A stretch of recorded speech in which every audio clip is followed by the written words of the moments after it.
नमस्कार सर्वांना. श्री स्वामी समर्थ. तुम्हा सर्वांचं आपल्या चॅनलमध्ये खूप खूप मनापासून स्वागत. आज मी तुम्हाला घेऊन जाणार आहे माहूरच्या रेणुका मातेच्या दर्शनाला. आता आपण जेव्हा दर्शनाला जातो तेव्हा देवीसाठी खण, नारळ या सगळ्या गोष्टी घेऊन जातो. त्याच्याचबरोबर पंचखाद्य घेऊन जातो. आणि आता धोंड्याचा महिना असल्यामुळे ना मी देवीसाठी वाण घेतलं होतं, तांब्याचं एक ताट घेतलं होतं आणि 33 दिवे मी घेतले होते. बऱ्याच काही गोष्टी मी घेतल्या होत्या आणि हे सगळं मी घरूनच घेऊन गेली होती की जेणेकरून मग तिथे गेल्यावर ना आपल्याला काही ताण नको. खरं तर वर्षातून एकदा तरी आपल्या मूळ पीठावर जावं, आई भगवतीची पूजा करावी, सेवा करावी, तिचा मानपान करावा, हे अनिवार्य असतं. पण आमच्या घरात वर्षातून 2दा मिस्टरांचं जाणं होतं, माझं एखाद्या 1.5 वर्षातून होतं. कारण लहान मुलं असल्यामुळे प्रवास लांबचा आहे, त्याच्यामुळे ना मग मी रिस्कच घेत नाही. आणि अर्थात तिथे गेल्यावर मला सिद्धकुंजिका स्तोत्रम, आता ते काय मी सेवा केली नक्की तुमच्यासोबत शेअर करते. सकाळी उठून मुलांचं डब्याचं घेऊन, आमचंही नाश्त्याचं घेऊन आम्ही निघालो माहूरच्या दिशेने. तसं बघायला गेलं तर नाशिक ते माहूर तब्बल 7 ते 7.5 तास लागतात. समृद्धी महामार्गाने गेलो होतो. सकाळी कितीही लवकर उठण्याचा प्रयत्न केला तरी आम्हाला 6 वाजले निघण्यासाठी. प्रवास लांबचा असल्यामुळे हळूहळू गेलो. आणि समृद्धी महामार्ग खाण्याची जास्त सोय नाही आहे, एकाच ठिकाणी फूड कोर्ट आहे, पण मुलांना बाहेरचं नकोच कारण वातावरण पण असं आहे. समृद्धीमुळे प्रवासाला काही वाटत नाही. पण मग इथून वाशिमवरनं पुसद या मार्गे आम्ही माहूरला गेलो. जाताना काही वाटलं नाही, येताना प्रचंड ऊन होतं आणि पहाटेचा प्रवासना काही वाटला नाही. आणि मेन म्हणजे ना 25 तारखेला आपल्या स्वामीचा वाढदिवस होता आणि त्याचा 3ऱ्या वाढदिवसाच्या निमित्ताने माहूरला जायचं असं मिस्टरांनी आधीच ठरवलं होतं. आता 7 तास हा गाडीत कसा बसणार ना, हा खूप मोठा प्रश्न होता. कारण घरातून निघालं, नाशिक रोडपर्यंत गेलं आणि त्याचं सुरू झालं चल घरी चल घरी. आम्हाला खूप अवघड होतं ते, पण केलं आम्ही ते कसं तरी ॲडजस्ट. आणि प्रवास खूप छान झाला. आणि मी तुम्हालाही सांगेल की तुम्ही तुमच्या जवळपास जर तुमचं मूळ पीठ असेल आणि सुट्ट्यांमध्येच आपण जातो, वर्षातून एकदा गेलंच पाहिजे. आणि मी जे अनुभवलं ना, म्हणजे नेहमी आम्ही सकाळी दर्शनाला जायचो, पण आता काय झालं ना तुम्हाला सांगते की ऊन इतकं आहे तिकडे, 48 डिग्री तापमान होतं. आणि जे म्हणजे आपल्यासारख्याला सहन करण्याच्या व्यतिरिक्त म्हणजे पलीकडचं होतं. कारण एवढी सवय नाही आहे. नाशिकचं तापमान जेमतेम 43-44 असतं. तर मग इथे आम्ही एका ठिकाणी थांबलो. तिथे मुलांनी नाश्ता वगैरे केला. स्वामींनी तर काही खाल्लं नाही, पण आरोहीच्या पप्पांनी, आरोहीने नाश्ता केला. आणि तिकडे पूर्ण म्हणजे वाशिम ते पुसद पूर्ण असाच भाग होता जिथे अजिबात कुठल्याही प्रकारचं मला ग्रीनरी दिसली नाही. सगळं असंच होतं. आणि तिकडे पाण्याचा पण बऱ्याच प्रॉब्लेम होता. जिथे आम्ही थांबलो तिथे त्यांनी तेच सांगितलं की पाण्याचा प्रॉब्लेम आहे. असं करत करत मस्तपैकी माहूरला आलो आम्ही. दर्शनाचं आम्ही आधीच सांगते की रात्रीच दर्शन करायचं ठरवलं होतं. छानपैकी आवरलं, 4 गेलो आई रेणुकेच्या दर्शनासाठी. आणि इतकं छान ना की आम्ही रिक्षात बसलो आणि खूप हवा सुरू झाली.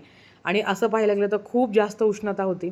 मग मनात एकच होतं ना की आई भगवतीचं दर्शन घ्यायचं छान पद्धतीने. आणि याचा वाढदिवस तिकडे आम्ही गेलो, आईचं दर्शन घडलं. तर हे मला तरी वाटतं की हा सगळ्यात चांगला वाढदिवस होता की आपण मग हॉटेलला जातो किंवा या बऱ्याच गोष्टी आम्ही पण करतो. पण यांचं होतं की नाही, आता प्रत्येक वर्षी कदाचित याचा वाढदिवस अशा म्हणतो ना की देवस्थानी साजरा करायचा असं आम्ही ठरवलं आहे. बघू आता काय होतं. तर जाताना अशीच छानपैकी हवा वगैरे सुटली होती. आणि मग तिथे ना एक अन्नछत्रचं आहे बघ, तिथे राहायची आणि खाण्याची सोय आहे. मी हे दरवर्षी बघते, पण आम्ही अलीकडे रूम घेतली होती आणि जेवणाचा तर काही प्रश्नच नव्हता.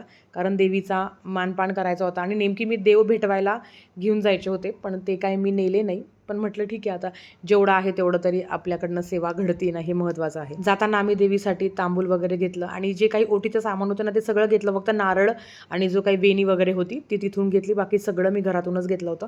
आणि जे काही तुमची इच्छा असेल, आता आपण देवीची ओटी भरतो, मग शृंगार वगैरे असताना, तर मग तुमची इच्छा, तुम्हाला जसं वाटेल तसं तुम्ही घेऊ शकता. तर मग एक मी चांदीची वस्तू घेतली, बाकी सगळं मग जेवढं होईल तेवढं करण्याचा प्रयत्न करावा. वातावरण खूप छान होतं. आणि आता इथे ना रोपवेचं काम चालू आहे वाटतं. जसं आपलं सप्तशृंगी गडावर रोपवे आहे ना, तसं इथे काम चालू आहे. तर आमचं होतं. आणि स्वामीने खूप छान म्हणजे बऱ्यापैकी तो खूप चांगला चालला. काही वेळेस मिस्टरांनी त्याला कडेवर घेतलं, काही वेळेस तो चालला. असंच करत करत मग आम्ही मंदिर गाठलं. आणि त्याला पायी चालायचं होतं आणि त्याच्या पप्पांचं होतं की बाबा चल पटकन, मी तुला घेऊन जातो. आणि जेव्हा वरती आलो ना तेव्हा खूप छान वाटलं, प्रसन्न वाटत होतं. गर्दी तुम्ही बघा, काहीच गर्दी नव्हती संध्याकाळी, काहीच नाही. पूर्ण ह्या ज्या रांगा पूर्ण रिकाम्या होत्या. तांबूल घेतला आई भगवतीचं दर्शन घेतलं आणि तुम्हाला माहिती ते फोटो अलाउड नाही आहे आणि मला असं वाटलं ना ते पवित्र आपण राखलं पाहिजे. मग मी फक्त ज्या CCTVत जो काही देवीचा फोटो होता तोच दाखवला, बाकी काहीच नाही.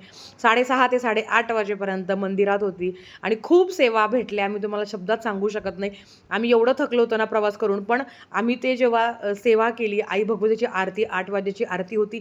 ती आरती जेव्हा आम्ही केली, इतकं छान. मी पहिल्यांदा आरती अटेंड केली. तुम्ही पण जाणार असेल ना, तर संध्याकाळी जावं. म्हणजे मुक्काम पण होतो आपला आणि आरती वगैरे शांतता असते. काहीच नाही बघा, इथून तुम्ही पण दर्शन घ्या. आई भगवती सगळ्यांच्या आयुष्यात सुख, शांती, समाधान नांदो.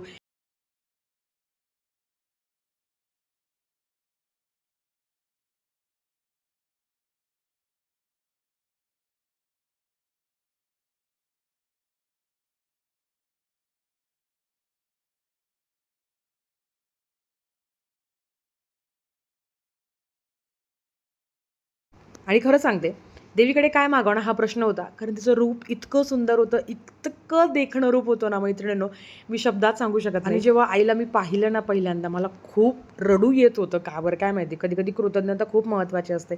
जे काही दिलं ना त्याच्यासाठी धन्यवाद. आणि ह्यावेळेस पण काहीच मागितलं नाही. जे काही दिलं आहे त्याच्यासाठी धन्यवाद आणि नक्कीच पुढच्या वर्षी लवकर दर्शनाला बोलव, हीच आई भगवती चरणी प्रार्थना केली. व्हिडिओ बघितल्याबद्दल